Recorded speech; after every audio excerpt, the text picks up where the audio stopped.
Halo para trader, kembali lagi di analisa harian kita untuk tanggal 21 berarti ya 21 April hari Senin nanti atau analisa mingguan kita minggu depan sampai tanggal 25 April ke depannya ya. Yang per saat ini gue record di hari Jumat, sebentar lagi penutupan karena Jumat ini tidak ada trading, tidak market tidak buka karena libur. Lalu ya, bagaimana kita akan prediksikan minggu depan seperti apa? Mari kita lihat dari Fibonacci sudah tidak ada perubahan. Dan dia pun memantul di area 3290. Mungkin ini akan menjadi titik support pertama kita akhirnya turun. Sebenarnya harapan gue memang benar di 3320, cuman kemarin pas live atas bawah kesentuh ya, yang kesentuh SL-nya ya teman-teman ya, bukan profitnya yang kesentuh ya. Atas bawah kita ada open, atas bawah kesentuh juga. Oke, cuman ya namanya trading ya, ada kalanya kita kena SL, ada kalanya kita kena profit ya. Nikmatilah perjalanannya ya. Lalu bagaimana dengan prediksi gold di minggu depan atau terutama di hari Senin nanti? Nah, ini masih akan menjadi area konsolidasi kita, berarti ini sudah menjadi area sideways ya. Nah, ini gue paling suka nih, baru kan kekurung gitu kan. Nah, ini paling tidak dikurung mungkin di 3330 ya, 3329 ini. Dia kesentuh terus kemungkinan tutup, Fibonacci kita juga di 3339 atau 40-an kira-kira. Lalu ini tembus nih ATH kemarin ya. Tembus sedikit, jadi ya sudah. Nah, ini area bawahnya, jadi ada kemungkinan ini akan menjadi area kurung kita.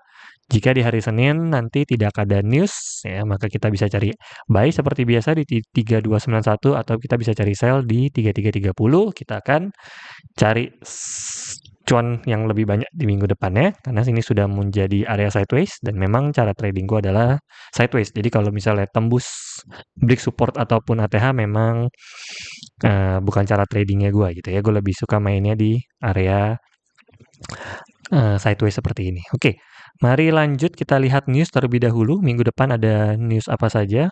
Kita cek dulu dari Forex Factory. Dari Forex Factory Kamis ya sudah keluar unemployment claim hijau ya. Kalau unemployment claim ini special case, jadi kalau dia hijau ikuti saja. Lalu Jumat kita banknya libur, satu minggu libur, Senin pun libur ya, masih ya. Banyak bank yang masih libur, terutama di Euro sana, di Eropa sana ya. Mungkin libur panjang buat mereka kali ya. Karena Jumat kan Jumat Agung ya buat uh, kawan-kawan kita yang agamanya Kristen Katolik ya. Senin mungkin masih daerah sana banyak yang libur, namun China sudah buka ya. Oke, ada news kecil. Berarti ada kemungkinan pergerakan hari Senin akan sangat pelan jika tidak ada news geopolitik ya. Nih Sabtu Minggu kan news nih, Jumat nih, dari Jumat, Sabtu Minggu ya. Akan ada news geopolitik yang bisa menggerakkan Senin, namun setelah bergerak misalnya terbang tinggi atau ke bawah, habis itu pasti sideways-nya cukup lama untuk konsolidasinya. Lalu Selasa tidak ada, Rabu di jam sore ya, barbar ya. Tapi juga bergerak ya hanya sekitar 10 sampai 20-an mungkin. Tapi karena ini sudah terlalu tinggi, jadi kalau misalnya buruk untuk gold mungkin pergerakannya bisa sampai 30-40-an maksimal. Lalu di jam setengah sembilannya ada ya service WMI. Ini bergerak lagi malam ya, berarti mulai Rabu ya. Senin Selasa enggak, lalu Kamis GBP enggak terlalu, kirain Fed speak lagi kan setengah 8 employment claim sama masih.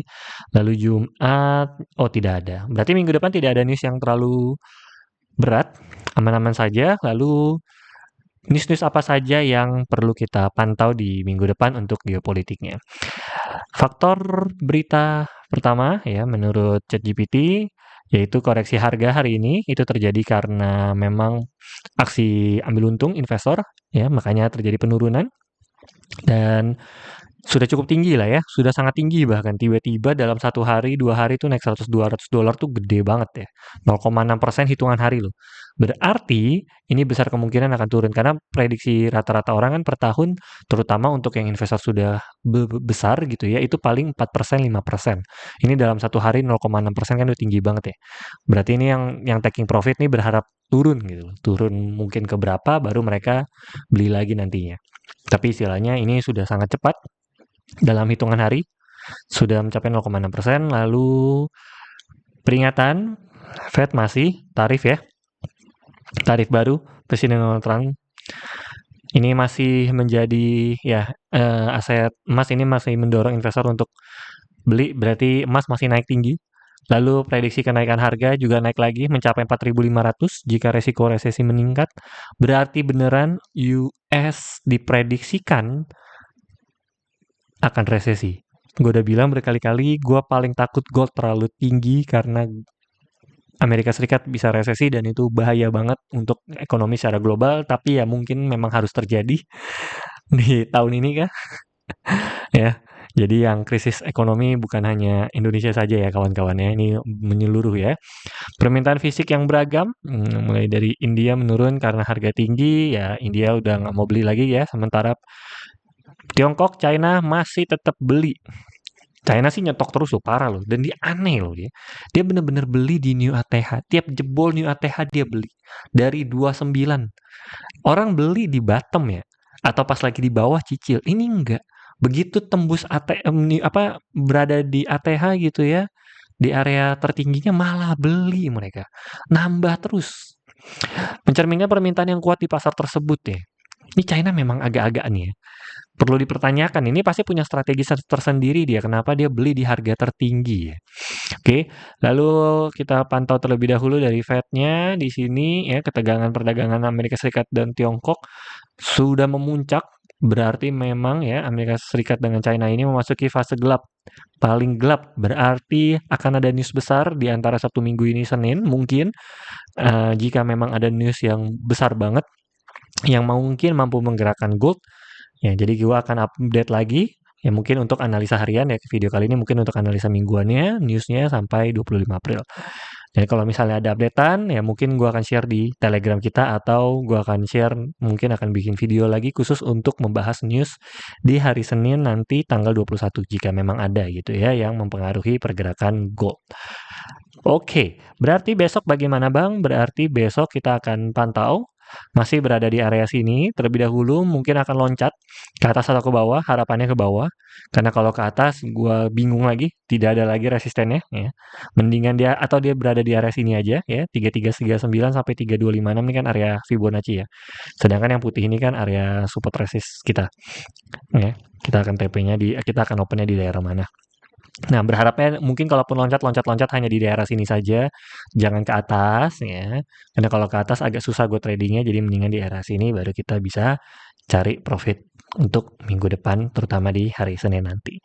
So, segitu saja analisa harian kita kali ini. Salam cuan.